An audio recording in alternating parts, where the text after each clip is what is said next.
Bonsoir à tous et bienvenue à Perspective. Le cardinal Pietro Parolin, secrétaire d'État du Saint-Siège, se rendra en Russie au mois d'août prochain. Les dates n'ont pas encore été dévoilées, mais il visitera Moscou pour y rencontrer le président Vladimir Poutine, entre autres. Dans une entrevue à la télévision italienne Rai, il dit s'y rendre en tant que collaborateur du pape, c'est-à-dire en envisageant bâtir des ponts.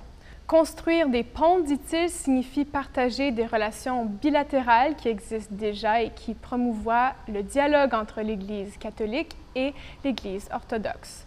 D'autres sujets tels le Moyen-Orient et la Syrie et l'Ukraine ne seront toutefois pas abordés, a-t-il précisé.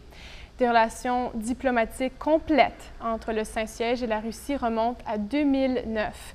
La dernière fois qu'un secrétaire d'État du Vatican se soit rendu en Russie, c'était en 1988. Monseigneur Giacomo Morandi a été nommé par le pape François cette semaine comme nouveau secrétaire de la Congrégation pour la doctrine de la foi. Avant d'être nommé, il était sous-secrétaire du dicastère depuis 2015.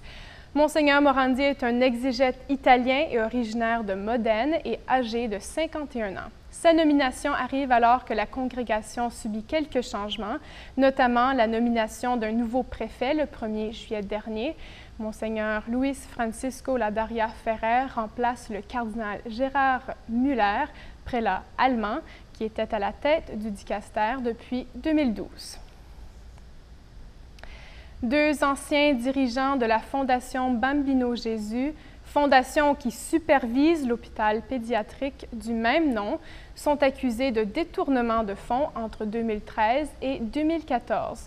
Giuseppe Profiti et Massimo Spina auraient utilisé plus de 420 000 € pour les rénovations de l'appartement du cardinal Tarcisio Bertone, ancien secrétaire d'État du Saint-Siège. La première séance a eu lieu hier au tribunal de l'État de la Cité du Vatican.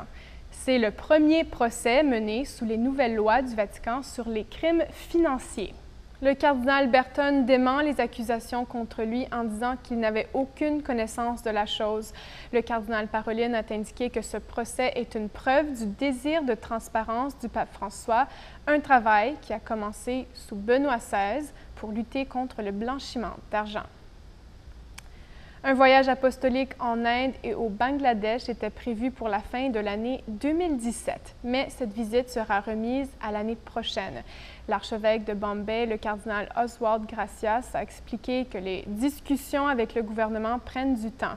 Le cardinal a avoué ne pas être prêt pour l'arrivée du pape d'ici la fin de l'année, même si une telle visite du Saint-Père est acceptée. Il a rappelé que les évêques indiens ont préparé la visite du pape Jean-Paul II en 1999 pendant une année au complet. C'est la deuxième fois qu'un voyage du pape, cette année, est remis à une date ultérieure. Sa visite au Soudan du Sud a été annulée pour des raisons de sécurité. Les missionnaires de la charité fondée par Mère Teresa de Calcutta ont choisi de mettre un copyright sur le sari blanc et bleu de Mère Teresa. C'est ce qu'a rapporté le magazine italien Panorama en début de semaine.